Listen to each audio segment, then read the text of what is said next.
estradiol, estrone and estriol, right?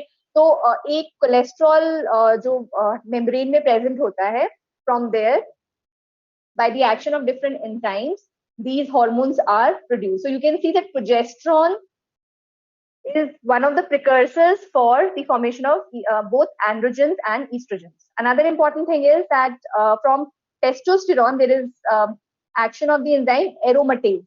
Now, what is this enzyme doing? It is converting the androgen into estrogen, right? So from testosterone, estradiol is formed and androstenedione, estrone is formed by the action of the enzyme aromatase.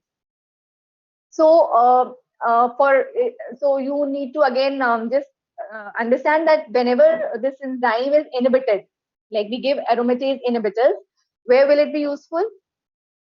It will be useful in conditions where we want to inhibit the effect of estrogens, like in carcinomas, breast carcinoma, right? So there aromatase inhibitors have a primary role. Now this basically this pathway of synthesis of these hormones is common, and I will not be repeating this slide because now you need to understand that it is from here cholesterol that progesterone is formed. And so in the body there are different okay, now before that, progesterone, where is it formed from? I mean, from which part of the body is progesterone mainly produced? So progesterone is mainly produced from the corpus luteum in females and from adrenal cortex in both males and females, right? So ये सारे hormones हमारे adrenal cortex से तो synthesize हो ही रहे हैं, but in women, estrogen, and even in men, testosterone, they are produced from ovaries and testes respectively, right? So we will be talking about from the sites from where these hormones are produced. So in premenopausal women, ovary is the primary site of production of both estrogen and progesterone. And in postmenopausal women, because ovary dysfunction happens, so adipose tissue is one of the sites, and of course, adrenal cortex also synthesizes some amount of these hormones. And in pregnancy, both estrogen and progesterone are primarily produced from the placenta. Now, going back to this various types of estrogens, we have natural estrogens. The most potent is estradiol, and then we have estrone and estriol, and then we have synthetic preparations. Now, natural estrogens, they are not bioavailability of these is not there. I mean, orally, right? So they are not useful orally, and synthetic ones, they have been synthesized and they can be given orally also. So these are some steroidal and non-steroidal preparations of synthetic estrogens. So in the last class also, I have shown you that these estrogen is synthesized from which part of the ovary? From the Graafian follicles, and also some amounts from the corpus luteum and placenta, and is oxidized in the liver. Now, again, this is very important. This is important to understand what are the different, like in females, there is a menstrual cycle. Now, there are different changes occurring during the cycle, and the level of hormones also vary during the cycle. So just try to understand. You must have read it in physiology also. So last time we have talked about the gonadotropins LH and FSH, and you know that before ovulation there is a LH surge, and from the Graafian follicles, from the ovary, the follicle is synthesized, is released, and in which the ovum develops, and this ovum continues to grow under the action of follicular stimulating hormone, that is FSH. Now this ovum is now, as the Graafian follicle increases in size, the level of estrogen production also keeps on increasing, right? And you know that there is a positive feedback. That's a paradoxical positive feedback because of estrogen, because of which there is a which causes the positive feedback stimulation of LH from the from the pituitary, right?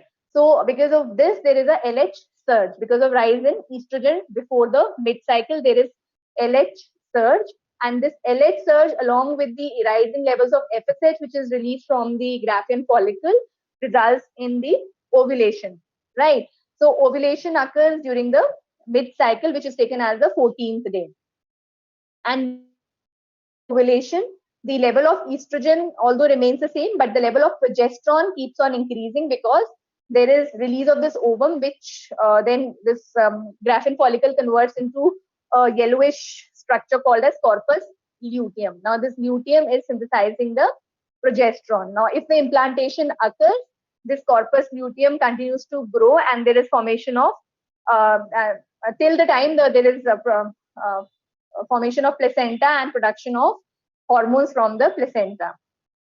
And estrogen and progesterone, so they keep on increasing during the second half of the menstrual cycle also. Right, so you can understand the levels of LH-FSH, the growth of the graphene follicle, formation of corpus luteum during the ovarian from the ovarian cycle, and then the level of hormones, estrogen and progesterone during the different parts of the cycle, and then the what is happening to the endometrium during the proliferative phase, which is from 5th to 14th day. There is under the action of estrogen, proliferation of the endometrium. So you know that estrogen is responsible for endometrial hyperplasia, right? So there is proliferation of the endometrium till the 14th day. Basically, it is for preparation of uterus for implantation. Under the action of estrogen, there is proliferation of the endometrium, and then during the secretory phase, which is from 14th to the next next half of the cycle, which is primarily because of progesterone, there is increase in the again the endometrium is fit for implantation, and also there is the secretions, they are more viscous, and so this prevents the further entry of sperms into the uterus. Okay, so this is these are the various physiological changes happening in the different phases of the cycle. And once there is no implantation, there is a decrease in the level of this corpus luteum degenerates. So level of both estrogen and progesterone, they fall, and because of which there is a decrease, there's shedding of the endometrium, of the uterine endometrium, and there is bleeding in the menstrual phase from 0 to 5. So this is about it. Now, till this point, is this clear? What I've just explained about the various level of hormones and the changes? Please let me know if it is clear till here.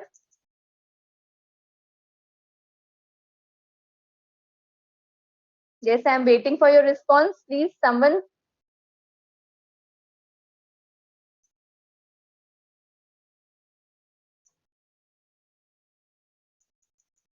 Okay, fine. Thank you, Dhruv. Okay. Now, quickly, we will just, we know what is the effect of estrogen in the body. It is responsible for the development of the various sex organs and secondary sexual characteristics in females. Now, this is important because when we are giving these estrogen preparations in different forms, there are certain effects or the adverse effects which may appear because of the action of these hormones like estrogen. Now, metabolic effects, it's a weak, it has a weak anabolic effect. So, weak means that it is in comparison with something. So, it is in comparison with androgen, that it has a weak anabolic effect. And it is important for maintaining the bone mass. This is very important because estrogen, when it decreases in the post-menopausal women, there is loss of bone density, which is then very common appearance of osteoporosis happens in post-menopausal women because of fall in the levels of estrogen. So estrogen is important to maintain the bone mass. So it is not actually causing the bone formation, but it is keeping a balance between the bone loss and the bone formation. So it is very important hormone for this purpose. Then other effects it has is causes salt and water retention, blood pressure. So it can cause hypertension. So these are some of the adverse effects which may appear when these estrogen they are administered. So there is hypertension, salt and water retention, impaired glucose tolerance, increase in blood coagulability. Again, very important adverse effect which appears because of the administration of estrogen. That is, there is increase in the clotting factors, 2, 7, 9, and 10. There is increase in the thrombin also.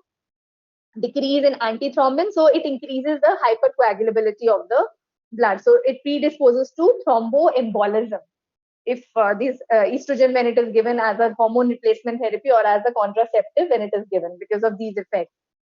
Then there is increase, it improves the lipid profile. So this is one of the good effects of estrogen. In the normally also, it decreases the LDL and increases HDL cholesterol. Then it increases the cholesterol content of the bile. So it may result in formation of gallstones because of this effect. So these are the normal physiological effects which may appear as adverse effects if it is given in the therapeutic doses. So these are some of the commonly used estrogen preparations which are given by parenteral route, and some of them may be given by oral route also. Now, how do these hormones act? So both estrogen and also progesterone, they act on the nuclear receptors. And for estrogen specifically, there are two receptors, alpha and beta, which are present on the nucleus. So once the hormone, that is estrogen, binds to these receptors, there is a formation of dimers, which then activate the estrogen response elements. These elements which are there, they regulate the transcription of genes and formation of protein occur, which result in their effect. So their effect would take some time to appear whenever this effect, they bind to their receptor. So they are not very fast acting, but yes, because there is formation of protein synthesis after gene transcription, they have some lag time in their action. Now, in which conditions estrogen is given? So estrogen is given in those conditions where there is deficiency of estrogen. In case of menopause, then in senile vaginitis, in when the puberty is delayed, right? So this is understandable. Then they may be given as a contraceptive along with the progesterone. We will talk about these in detail. Then other conditions include dysmenorrhea and dysfunctional uterine bleeding, and also some important role of estrogen in maintaining the bone mass. So it is useful for the prevention, you can say, in postmenopausal women for prevention of osteoporosis. And also there are certain other preparations of estrogens which are known as selective estrogen receptor modulators. So they are given for the treatment of osteoporosis. So as such, estrogen, it has number of adverse effects that we will again be talking about. So it is not preferred for this for the treatment of this condition, osteoporosis. We have other SERMs, that is SERMs, that we will be using. Okay. So use of estrogen in as a hormone replacement therapy. These are some of the signs and symptoms of menopause. So estrogen when given can help to control these symptoms to some extent. So estrogen when it is given as HRT, it causes relief of hot flushes and vasomotor symptoms in postmenopausal women. So what is this hot flushes? So suddenly there is increased, feeling of heat, and also there is because of vasodilation, there is a lot of uncomfort or discomfort which is felt suddenly. And then there is it also helps for in cardio protection because it is increasing the good lipids, that is HDL, and decreasing LDL cholesterol, and it also prevents osteoporosis. And some effects has been seen also in people who have Alzheimer's disease or may show some memory impairment. So giving estrogen may help improve that. However, the drawbacks of estrogen therapy, we can understand that there may be increased risk of cancers, both endometrial and breast cancer, because it is causing hyperplasia of the endometrium, and also proliferation of the breast tissue, and increase in thromboembolic diseases because of increase in clotting factors, and also increase in gallstones. They are the adverse effects when estrogen is used as a estrogen replacement therapy. Okay. Now, estrogen can be, I've given you the list of those preparations which are there. Apart from this, oral and intravenous or intramuscular preparation, we have transdermal patches available as for hormone replacement therapy. Now, what will be the effect of this patch? That it has similar efficacy when it is compared to the oral therapy. And of course, whenever we give a parenteral or other therapies, we assume that their efficacy would be same and their side effects would be less. So there'll be milder side effects, and because this is going to bypass the liver metabolism of estrogen, so there'll be less chances of thromboembolism, because it has been seen that when estrogen is taken orally, it gets metabolized in the liver, and in the liver there is activation of these clotting factors, which is primarily responsible for thromboembolism. So giving transdermal patch can help to avoid this particular problem with the use of estrogens, and their effect on even the serum lipid profile. So this transdermal patch has these advantages over the oral preparations which undergo metabolism in the liver. However, the disadvantages of this patch would be it is expensive and absorption is variable, because it is going to get absorbed through the skin, and also it is uncomfortable when it is applied in the at warm temperatures. So these are some of the disadvantages of these patches. Now, adverse effects of estrogen: it can cause nausea, tenderness of the breast, then a uterine bleeding may occur if it is given in postmenopausal women. If it is given alone, not given along with progesterone, then it can cause this postmenopausal uterine bleeding. Then, of course, we know what are the adverse effects. There's increased risk of thromboembolism, MI, breast cancer, endometrial cancer, and there is other effects because of again effect on blood pressure, so hypertension, salt and water retention. There'll be peripheral edema. So these are some of the adverse effects which are commonly observed as the physiological effects of estrogen. Okay, so this is basically some overview about the estrogen and its uses. We'll be talking about contraceptive agents in detail, but before that, there are other estrogen preparations which are called as selective estrogen receptor modulators. Okay, and then there are certain anti-estrogens. Now, what are these terms? These are tissue selectives. As the name suggests, selective receptor modulators, that means they have estrogenic action in some tissues and anti-estrogenic action in other tissues, right? Now, where do we want this estrogenic action? In the sites like bone, in the sites like liver, where lipid profile is improved, and where we want the anti-estrogenic action, where it is causing the proliferation, like in breast, like in uterus, where it is causing the harmful effects, right? So these selective modulators, they have selective action at the site, so they have more advantages than disadvantages. That is why they have been, synthesized. So these are some examples of these terms. So clomiphene can be called as a SERM also, and also it has some anti-estrogenic activity, like these tamoxifen, raloxifene also. So we have these torimifene or meloxifene, right? So these are some of the selective modulators. Now, comparative, this is a picture which is showing the effects of SERMs on the different sites where estrogen is normally having the positive and negative effects. So tamoxifen and raloxifene both have a positive effect on the bone. So on the bone, we know estrogen has a good effect. It's going to prevent the bone loss. So there is decrease in the fracture risk and also decrease in bone resorption. In the liver, both have a good effect. It is improving the lipid profile. On the blood, however, because of its action, estrogenic action, it is going to cause thromboembolism, both of these, tamoxifen and raloxifene. And in the uterus, tamoxifen has a propensity to cause uterine cancers, whereas raloxifene is devoid of this effect, right? So this is one advantage of raloxifene, that unlike tamoxifen, it does not cause uterine endometrial proliferation and therefore no risk of uterine cancer. Okay.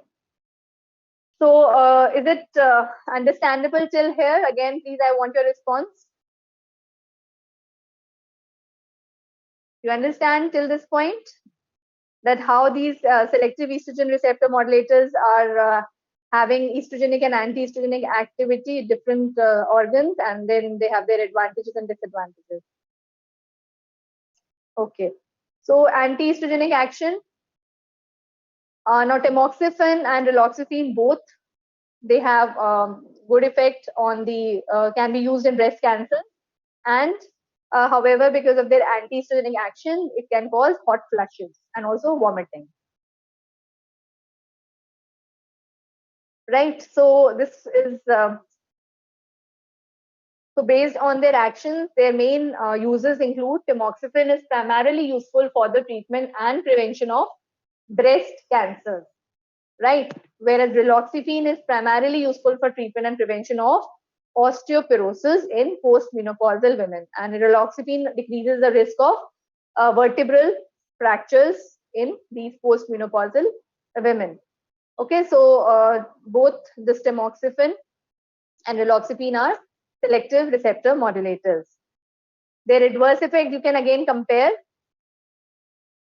We have already seen them in the earlier slide that with raloxifene there is no increase in endometrial cancer risk, whereas these remain common: risk of thromboembolism and hot flushes and nausea and vomiting with both the drugs. Another SERM is toremifene.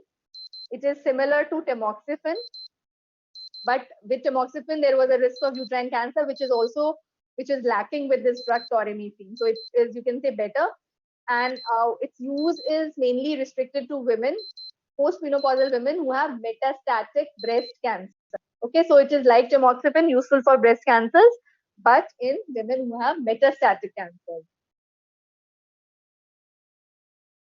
Then another SERM is ormeloxifene, and it is also known as centroman, which you will be talking about in contraceptive as a contraceptive agent. It's a non-steroidal contraceptive agent. So it is estrogen antagonist at the breast and uterus. So there is no risk of breast cancer or uterine cancer, and it has both anti-estrogenic as well as anti-progesterogenic action. Main use includes in dysfunctional uterine bleeding and as a non-hormonal oral contraceptive. So primary uses for contraceptive and also for dysfunctional uterine bleeding. It has mild adverse effects: nausea, vomit, headache, fluid retention, and weight gain.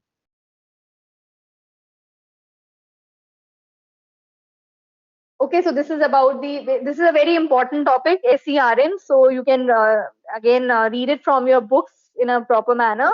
But I have given you some idea that they have selective action at some sites and what are their uses and important adverse effects based on their action, estrogenic and anti-estrogenic action. Then we have, you can say, these are antagonists, estrogen antagonists or SERDs, selective estrogen receptor down regulators. So in this clomiphene citrate, it's a antagonist. It binds to both alpha and beta estrogen receptors, and it is given orally, has a long half-life.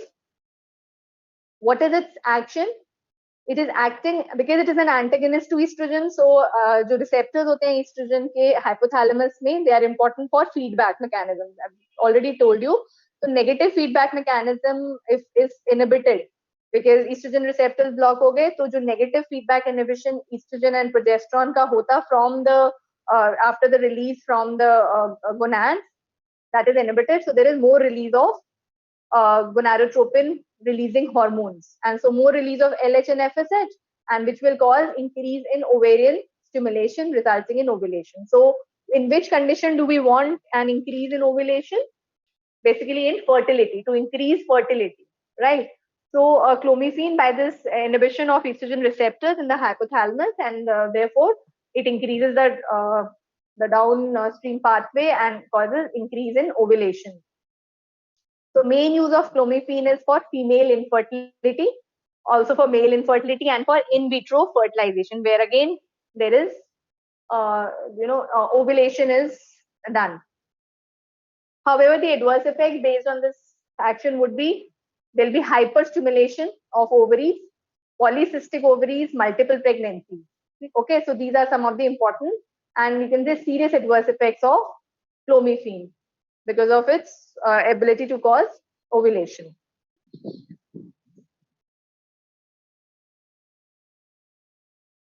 Another anti-estrogen is fulvestrant. It has more affinity for the estrogen receptors. So it basically causes degradation of the, after binding to its receptor, the receptor undergoes degradation.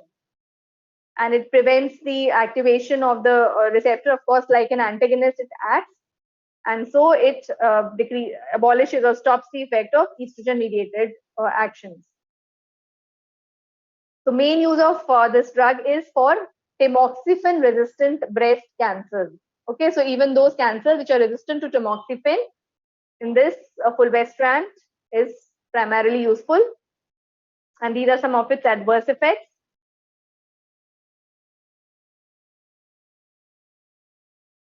Then another anti-estrogen class, this we have aromatase inhibitors. You know, aromatase is the enzyme which is responsible for conversion of androgens to estrogens.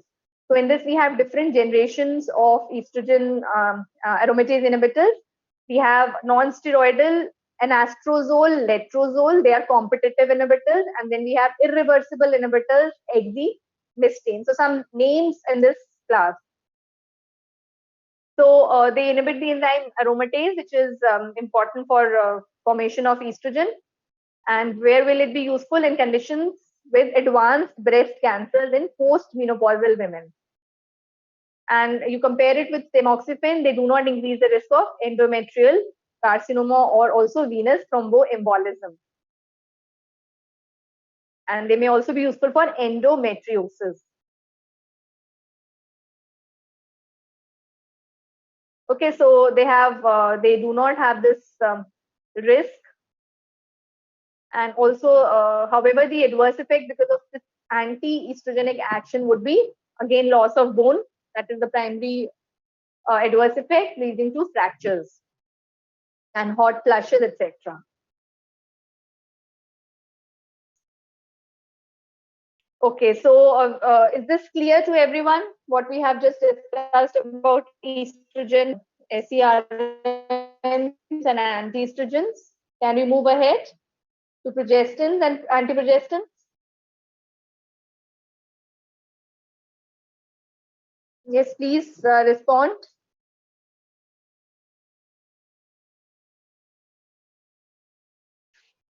Okay. Now, progestins and antiprogestins, progestins, the name suggests progestational agents, right? So, gestation is pregnancy. So, they are basically promoting pregnancy. So, progestational agents. And it is a precursor, you know, of other hormones and is synthesized from the ovary, testes, adrenals, and placenta, and mainly from corpus luteum in the ovary. Now, different progesterons are there. Again, we have natural progestin, which cannot be given orally. We have 17-hydroxyprogesterone, and we have synthetic progesterone, which are used clinically. So in this also, we have different classes of progestins. There are progesterone derivatives, and then we have newer compounds. Now, whenever a newer compound is made, so it has some advantages over the earlier generations.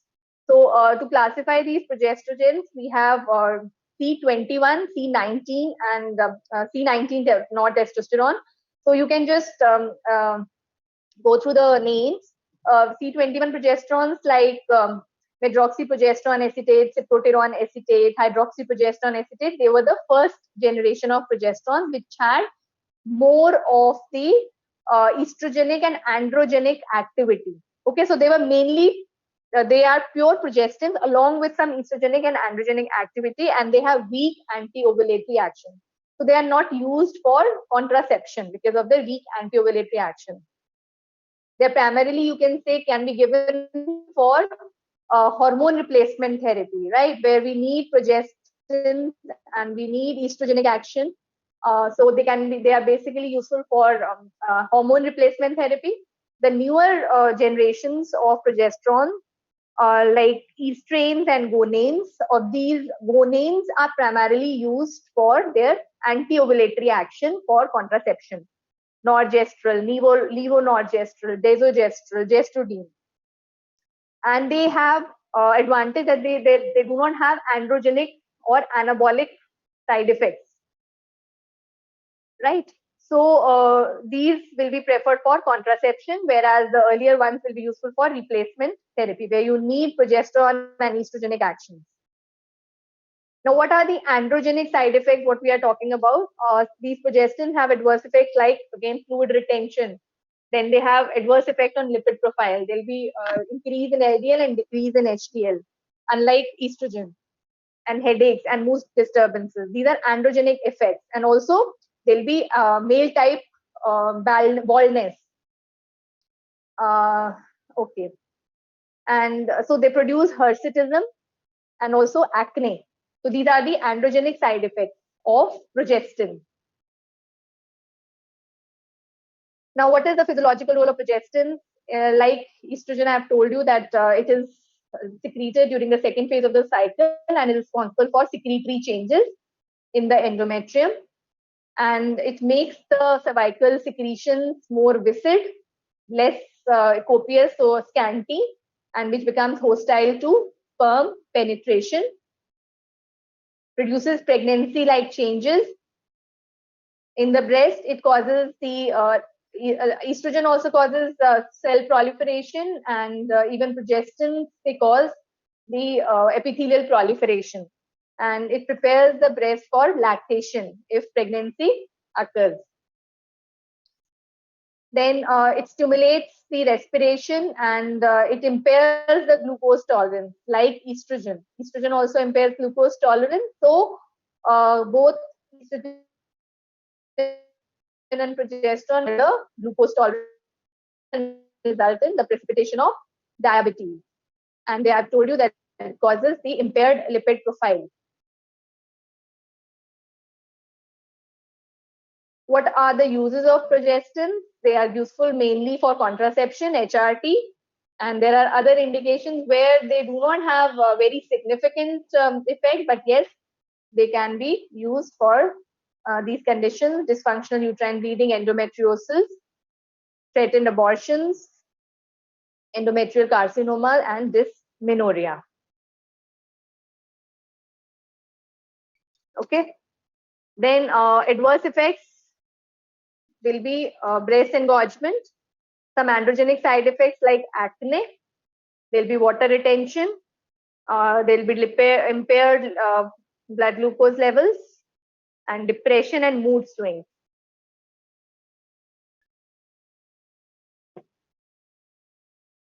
Okay, so these were the adverse effects. Now talking about anti-progestin. In this, we have one drug, mifepristone. It is mainly given for termination of pregnancy because it is anti-progestin. It is given during the early trimester. So how does it act? It blocks the progesterone receptors. And in addition, it has some anti-glucocorticoid action also. And it also has some anti-androgenic action. So when it is given in different phases of the cycle, it has different effects. So during the follicular phase of the menstrual cycle, because of its anti-progesterogenic effects, it stops or it attenuates the gonadotropin surge from the pituitary. And therefore, there is slowing of the follicular development and there is delay in ovulation, right? So early, before conception or during the time of follicular phase, it delays the ovulation, and therefore the chances of pregnancy would also be, so it can be used as a contraceptive also when it is given before, during the follicular phase. Then if it is given during the luteal phase, it prevents the secretory changes and it blocks the progesterone support to the endometrium. So there'll be shedding of endometrium and there'll be bleeding at the end of the cycle. It also sensitizes the myometrium to prostaglandins, and you know prostaglandins have this contractile effect on the myometrium. So there'll be increase in contraction of the uterus, and there can be expulsion of if there is implantation, the blastocyst or whatever formation has happened, decidualization will be blocked, and there'll be expulsion of the implanted cyst. Now, so uses of mifepristone would include termination of early pregnancy along with the prostaglandins, then can be given as a cervical ripening agent. Post-coital or emergency contraceptive. And also for uses based on its action.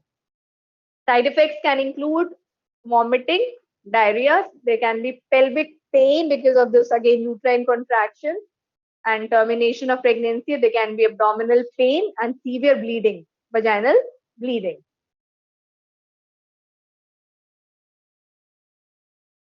Then another drug like SERM, we have SPRM, that is selective progesterone receptor modulator, which is ulipristal. It is mainly a contraceptive. Again, we'll be talking about it in the contraception, under contraception. So it is useful as an emergency contraceptive because of its anti-progesterogenic action. And it is to be given within 5 days of the intercourse. And it inhibits the ovulation by decreasing the LH surge and also has some direct effect on the follicle. And it also has action on the endometrium and it prevents the implantation. It has some drug interaction because of its metabolism by the cytochrome system. Other antiprogestins include onapristone. What we have talked about is mifepristone. So there is another antiprogestin, but mifepristone also has some anti-glucocorticoid effect, I told you, and also anti-androgenic action, whereas this onapristone is a pure progesterone antagonist. Okay, so we have talked about these progestins. So we'll be mainly now talking about the various contraceptive agents. Now, before this, I can see a question. I'm just trying to read it. The question says, in postmenopausal women, we give aromatase inhibitors and not tamoxifen. In postmenopausal women, we give aromatase inhibitors. We do give tamoxifen. Yes, tamoxifen can be given in is given in postmenopausal women also, but aromatase inhibitors are given in cases who are resistant to even tamoxifen therapy. That's the difference. Is it okay, Kartikeya? You can read about it from the book also, that these inhibitors, aromatase inhibitors are given for tamoxifen-resistant breast cancer. So initially, tamoxifen is preferred, and we have another drug, torimifene, which does not have the risk of endometrial uterine cancer, and also risk of thromboembolism is also less with those drugs. So that's why we prefer tamoxifen or teromifene over aromatase inhibitors. Aromatase inhibitors are given in cases resistant to tamoxifen.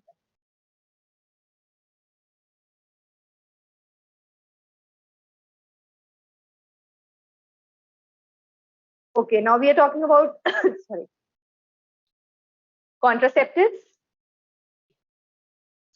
So in females, we have different hormonal contraceptives, which are oral, parenteral, or some devices. So mainly the devices are used for long-term contraception, where you can, place this contraception for about 5 years, and this contraception is if the person does not want to have pregnancy for some long duration, then these devices may be implanted. Else, contraceptives are given for a shorter for a shorter period. Okay. So in amongst the oral contraceptives, this is again a very important topic because you are asked maybe some short note or a long question on this contraception. So keeping all the effects of estrogen and progesterone in mind, we will discuss these contraceptives. So we have combined oral contraceptives, which we have both estrogen and progesterone. In this, we further have monophasic, biphasic, and triphasic pills. The purpose of these mono, bi, and triphasic pills is to mimic the normal menstrual cycle as close as possible. So that is why there are different, there is improvisation in these pills. The levels of hormones is reduced, and the amount which is there is mimicking the normal secretion of these hormones in the body so that there is less of adverse effect. Then we have mini pills. Mini means there's only progesterone pill. Okay, mini does not have estrogen, it only has progesterone. And then there are emergency pills. And then Centroman or ormeloxifene, that is a SERM that we talked about. It's a contraceptive and it is non-steroidal, Centroman. Then we have parenteral ones, injectable implants or transdermal patches. And then we have devices, intrauterine device or vaginal ring.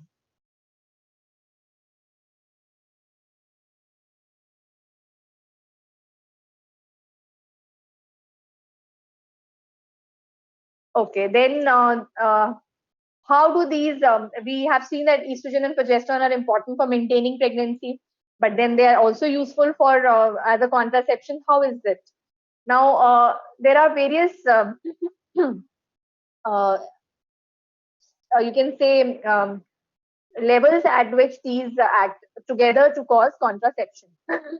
Sorry. So they interfere fertility by inhibition of ovulation. Now, you know that levels of both estrogen and progesterone are important for secretion of LH and FSH. Now, we know that estrogen causes feedback inhibition of, it causes a positive feedback stimulation, right? But if it is given at an amount, it can cause feedback inhibition of FSH, which causes the inhibition of follicles. So if the follicles do not grow, no ovum production is will occur in the follicle. Then progesterone, it inhibits the secretion of LH and therefore inhibits the ovulation. Okay, so both estrogen and progesterone together, they act to cause inhibition of ovulation by these mechanisms. By feedback inhibition of both LH and FSH, there will be no increase in the synthesis of LH surge and there will be no ovulation. Then the second step where they can act as a contraceptive is they call inhibition of implantation. So when the level of estrogen is not sufficient, there will be no proliferation of the endometrium. So endometrium is not ready for implantation. Now, even if there is entry of sperm, it will not be, if it fertilizes the ovum, it will not be able to implant into the endometrium. And so there will be dislodgement or there will be, the pregnancy will not occur. So there will be alteration of endometrium and it inhibits the implantation of the fertilized ovum. Yeah, just a second. Okay, I'll be back.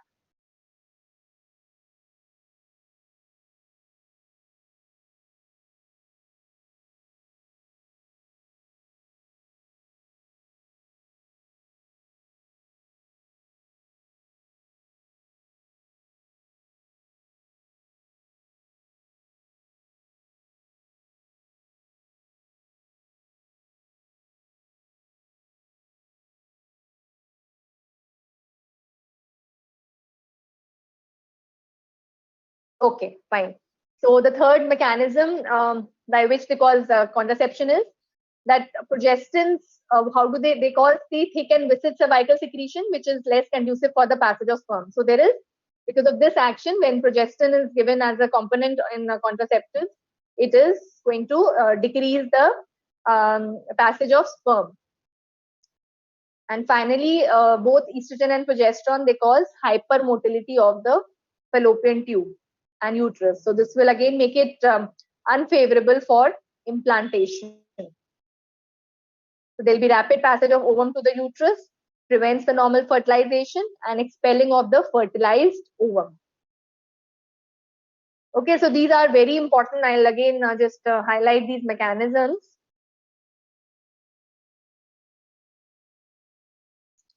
So one is inhibition of ovulation, inhibition of implantation, induction of thick and viscid cervical secretion, and hypermotility of the fallopian tube and uterus. These are the primary mechanisms by which estrogen and progesterone, they cause contraception. Now we have combined oral contraceptives. So both they cause inhibition of ovulation. Progesterone is added, which also causes, it's important to cause bleeding at the end of the cycle.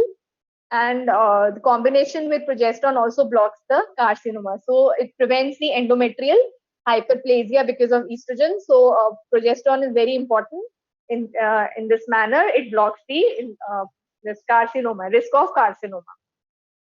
So in the combination pills, 21 days, these hormonal combined contraceptives are given, and then 7 days the pill-free period where iron or some sucrose tablets may be added. And then after that, this has to be taken every time, early morning or at the same time of the day. And one cannot afford to miss a pill. If one pill is missed, then the other two pills can be taken the next day. And however, if two or more pills are missed, then some other method of contraception should be used, and this packet has to be discarded, and a new packet and a new this thing for contraception, again a new cycle, from new cycle it has to be repeated.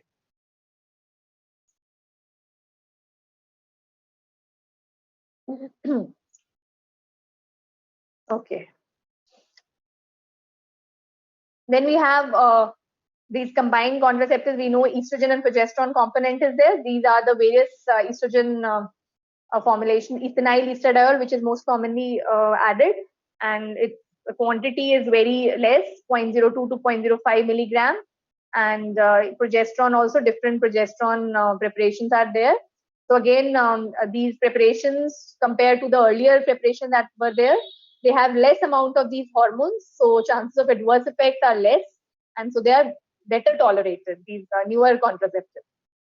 They have less of androgenic adverse effects, and for them, for this, these desogestrel and norgestimate, these are the preferred progesterones. So androgenic adverse effects include acne or water retention, or there is weight gain. Now, monophasic, biphasic, and triphasic, what is it? Mono is that each tablet contains a fixed amount of both estrogen and progesterone. So, jitna bhi amount hai, throughout the cycle, it is the same. Biphasic mein, estrogen amount is fixed while the progesterone amount increases in the second half of the cycle. This is again just like menstrual cycle mein, second half of the cycle mein progesterone ke levels badhte hain, estrogen ke constant utna rahega.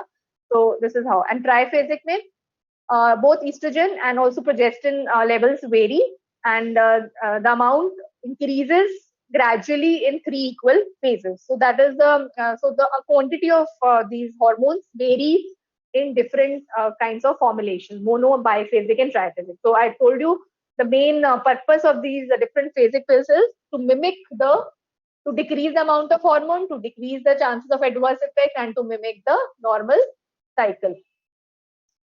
Then another category of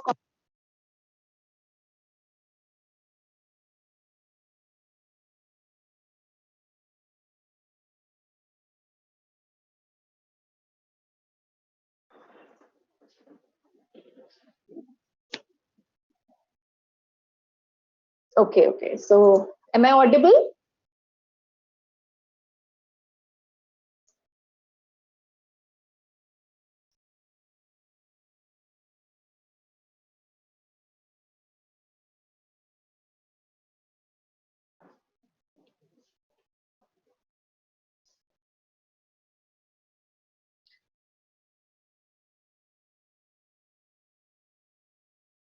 Am I audible to you now? Okay.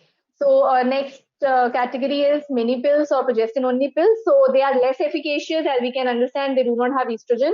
So their main mechanism of contraception would be by making the visceral, the cervical mucus thick and viscid, and which makes it unfavorable for penetration of the sperm. So that will be the primary action, and less of anti-ovulatory action would be there, because estrogen के combination में anti-ovulatory action ज़्यादा होता है. And another important problem with the use of this is it has to be again given daily, 365 days in a year, at the same time every day, and without interruption. Again, the efficacy will be determined by how regular the person is able to take it. And when do we give these progestin only pills? When the estrogen component is contraindicated for use, like during breast cancers, or when a person has uncontrolled blood pressure, whenever you know that what are the adverse effects of estrogen and person cannot tolerate it, or during breastfeeding. So in these situations, progestin only pills will be preferable in for contraception. Then what are the disadvantages? It has a higher failure rate, less reliable contraception, ovulation is not as much suppressed, and there is increased incidence of breakthrough bleeding. Okay, so it has to be taken every day. Sorry. Then we talk about emergency pills, when it has to be taken after unprotected intercourse and one does not want pregnancy. So these are the various formulations that are there, which have इसमें postcoital में levonorgestrel plus ethinyl estradiol in this dose, and it may be taken, or levonorgestrel alone can be taken 2 doses 12 hours apart, or mifepristone is another option, taken 2 tablets of this drug, mifepristone. What we have just talked about, anti-progestin hota hai na ye, mifepristone. Then we have long-acting hormonal methods, which include implants, coils, contraceptive injections, contraceptive patches. So they have for longer contraception, duration of contraception, these may also be used. So injectable preparations are also available, which include long-acting progestin alone. We have depomedroxyprogesterone, norethindrone, or long-acting estrogen and progesterone, which also has estradiol cypionate, given IM injection monthly. So you may be asked to enumerate various contraceptive agents and then the mechanism of estrogen and progesterone contraceptives. So you need to classify these contraceptives the way we have seen in our earlier slides. Now, uses of contraceptives apart from contraception, they may be useful also for endometriosis, where both estrogen and progesterone component is required, and also in severe dysmenorrhea. Now, what are the side effects of these contraceptive agents? They are numerous actually. So some side effects are related to the estrogen component and some to the progesterogenic components. And then these may also be classified as mild side effects, moderate or severe side effects. Okay, so mild side effect would not require withdrawal of the oral contraceptive agent, whereas more moderate or severe adverse effects, you will need to withdraw the OCs. Now, estrogenic effects would be, we have already talked about estrogen के जो भी effects होते हैं, nausea, migraine, breast tenderness, edema, withdrawal bleeding. Progesterogenic effects would be weight gain, acne, hirsutism, decrease in libido, increase in body temperature, जो इसके अपने adverse effects हैं. In moderate adverse effects, they may warrant discontinuation. So because of estrogen, there can be leg cramps, thromboembolism के chances ज़्यादा होते हैं, uterine cramps, precipitation of diabetes, vertigo, breakthrough bleeding, monilial vaginitis, amenorrhea. Then we have severe adverse effects. Again, severe ones include thromboembolism, cholestatic jaundice.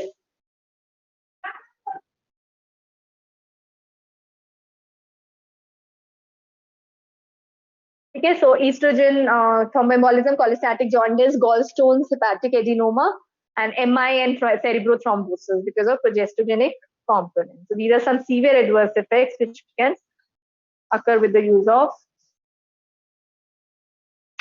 contraceptives. So again, the repetition of this, contraindications. Okay, so we have talked about this. Now, other factors which can limit the effectiveness of OCs, if a person is having vomiting and diarrhea, then the oral contraception would not be effective. Then some drugs may interfere with the absorption of hormones like ampicillin because these hormones undergo enterohepatic cycling. Then there may be inducers of the hepatic enzymes, which may be given, you know that rifampicin के साथ काफी common है interaction, and even phenytoin जो कि enzyme inducers है, they can increase the metabolism of estrogen and progesterone.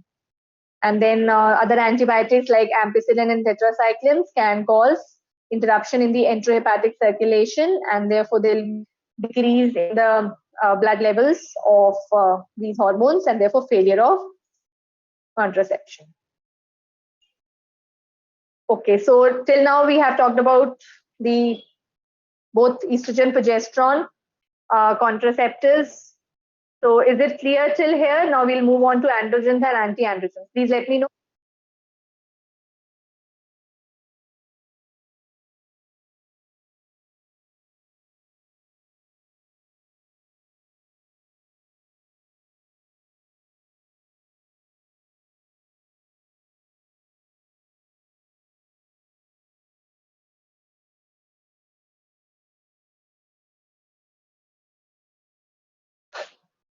Okay, so now this is the last topic for today.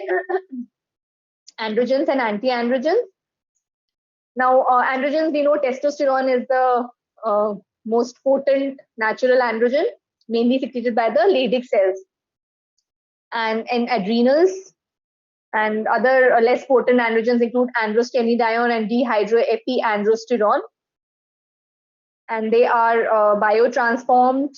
Okay, they're metabolized in the liver and kidney. Again, these natural androgens, they are not effective orally. There are synthetic preparations. So role of testosterone, like estrogen and progesterone in females, they are important for development of male sexual characteristics and organs. And apart from this, these testosterones also have important anabolic action. I told you that estrogen has weak anabolic effect. So weak was in comparison to testosterone. So testosterone have a good anabolic effect. It is important for protein synthesis. Skeletal growth is stimulated under its action, and there'll be increase in erythropoietin secretion. However, there is increased, lipid profile is deranged by the action of these testosterone. Now, how do they act like estrogen? They bind to the receptors, and these receptors enter into the nucleus, and then there is transcription of genes and production of the proteins. Now, majority of the testosterone is, you can say, the precursor. It is converted by the action of enzyme 5-alpha reductase to dihydrotestosterone, which is the active form of testosterone in some of the important organs like prostate, skin, okay, in epididymis. So in this, dihydrotestosterone is important for its androgenic effect. And the enzyme responsible is 5-alpha reductase. So 5-alpha reductase inhibitors अगर हम देंगे तो active form DHT का नहीं बनेगा, तो testosterone will not be converted to DHT. तो इसका एडवांटेज होता है जब प्रोस्टेटिक कार्सिनोमा हो गया या फिर बिनाइन हाइपरप्लेजिया ऑफ प्रोस्टेट है, where DHT is the primary androgen. So there these reductase inhibitors are useful because they will suppress or decrease the action of DHT on these prostatic cells. So skin, prostate, epididymis, and seminal vesicles are the sites where DHT is testosterone is converted to DHT. So again, if it is given in a higher quantity, these testosterones, they will cause feedback inhibition of gonadotropins. And so there will be atrophy of the gonads. And it stimulates the erythrocytes and also has anti-estrogenic potential. Anti-estrogenic भी because of feedback inhibition ही हो जाएगा. Gonadotropins का release नहीं होगा LHFSH का, तो इसका अपना anti-estrogenic effect आ जाएगा. Then there are these androgens which are called as anabolic steroids. These are derivatives of testosterone. So they have mainly anabolic activity. But the problem is that they also have some androgenic activity. So इसलिए androgenic activity की वजह से anabolic activity के लिए हम primarily इसको नहीं use कर सकते. But of course, these testosterones, they have anabolic actions. So these are derivatives of testosterone which have more of anabolic and less of androgenic activity. And this anabolic action, protein anabolism है, तो increase in muscle mass and body weight. So जो athletes होते हैं वो क्यों abuse करते हैं testosterone या androgens को? Because of its anabolic property, increase in muscle mass and body weight is there.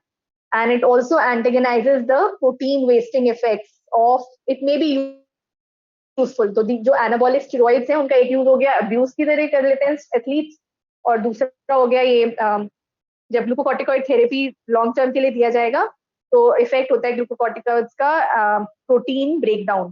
तो उसको प्रिवेंट करने के लिए these may be given. Third is prevent the resorption of bone. So they are also important for skeletal growth. So they may be given for to prevent the resorption of bone.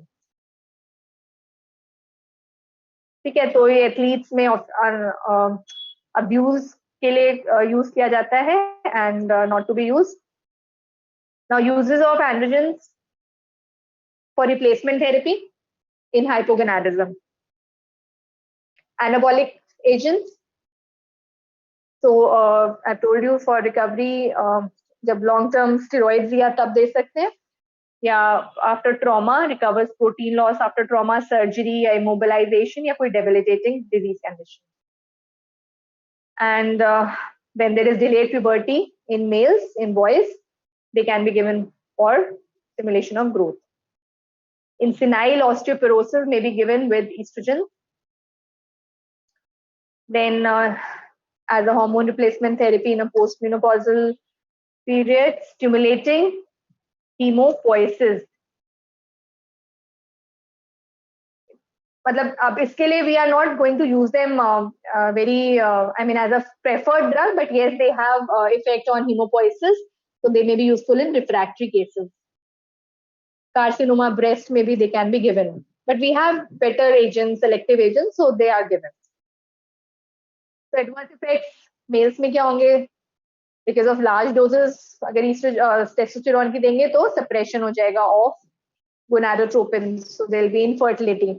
Females may be because of anti-estrogenic effect, there will be these effects, hirsutism, menstrual irregularities, masculinization. Then in metabolic effects हैं fluid retention, acne, or cholestatic jaundice, hepatic dysfunction. In children, if they are given prematurely, then it can cause precocious puberty, premature closure of epiphysis, and stoppage of linear growth of the bones. Okay, so now lastly, we are going to talk about anti-androgens. What are the various classes and what are their indications?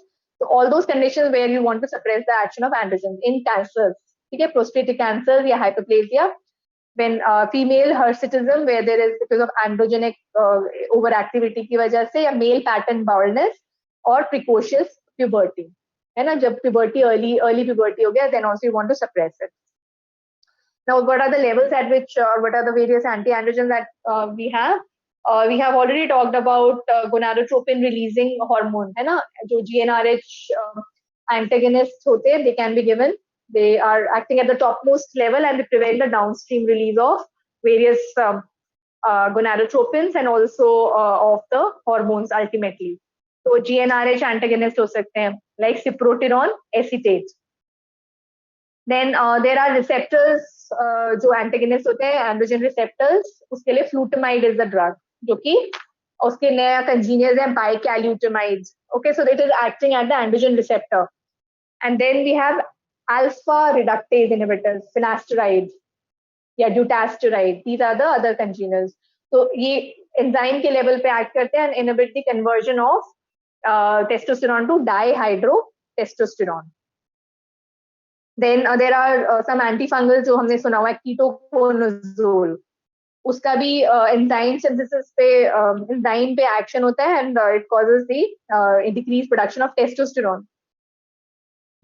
So ketoconazole or spironolactone, if you remember, they have this adverse effect of gynecomastia because of the decrease in the production of testosterone in males. Males में होता है ये gynecomastia, ketoconazole, spironolactone की वजह से, because वो testosterone के synthesis में interfere करते हैं. Okay. So the drugs in this class तो बिल्कुल ऊपर वाले लेवल पे एक्ट करेंगे hypothalamus से. So we have GnRH analogs if they are given continuously, or antagonists which are preferable. Then you have in this danazole. Then inhibitor of androgen synthesis. In this we have one of the drugs, abiraterone. वैसे तो ketoconazole का भी यही action है, but one of the drugs which is preferred is abiraterone. Then reductase inhibitors, finasteride, dutasteride, furosteride. And receptor blockers like flutamide, bicalutamide, enzalutamide, right? So ये नाम आप लोग याद कर लेना. अलग-अलग levels पे how they are acting as androgen inhibitors. So it is acting inhibits the steroid synthesis. So testosterone synthesis inhibit हो जाता है by inhibiting the cholesterol side chain cleavage. Its main adverse effects are gynecomastia and also hepatotoxicity. It's a known antifungal agent, but this adverse effect is there. And then abiraterone is an enzyme inhibitor, 17-alpha hydroxylase inhibitor. It's given orally and is useful for treatment of refractory cases of cancer. Refractory prostate cancers. Now, this is the flowchart that I showed you in the first slide. So, synthesis कहाँ से ये act करता है abiraterone? 17-alpha hydroxylase inhibitor है, ठीक है? तो ये conversion ही नहीं होने दे रहा to 17-alpha hydroxypregnenolone और progesterone. यहाँ पे block कर देता है तो फिर downstream testosterone synthesis inhibit हो जाएगी.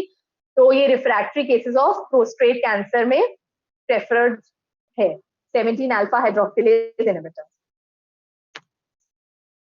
Then another is 5-alpha reductase inhibitors. They are orally active and they are useful for benign prostatic hyperplasia. And they produce, they have these advantages. They decrease the volume, prostatic volume, symptom score and all in patients of BHP. And can also be used for prevention of male pattern baldness. Because you convert नहीं होने दे रहे testosterone को to the active form of dihydrotestosterone. But testosterone is because there, so a little advantage over the receptor blocker that it does not cause the loss of libido, impotence, and infertility. Because of testosterone, which is acting on its receptors, it does not cause loss of libido. Then finally, we have receptor inhibitors, flutamide. It is converted to an active metabolite, 2-hydroxyflutamide, useful for cancers, prostatic cancers, and also for female hirsutism. Can cause impotence, mild gynecomastia, and hepatotoxicity. Bicalutamide is a more potent, longer-acting congener and can be given once daily. It's better tolerated and is less hepatotoxic. Then lastly, we have this cyproterone acetate. It is preventing the binding of DHT to its receptors and also is a competitive antagonist of testosterone. It suppresses LH and FSH secretion due to its progestational effect. It also has progestational effect. So it can be used to treat hirsutism in women, to decrease sexual drive in men, and to prevent precocious puberty in boys, given the status of orphan drug.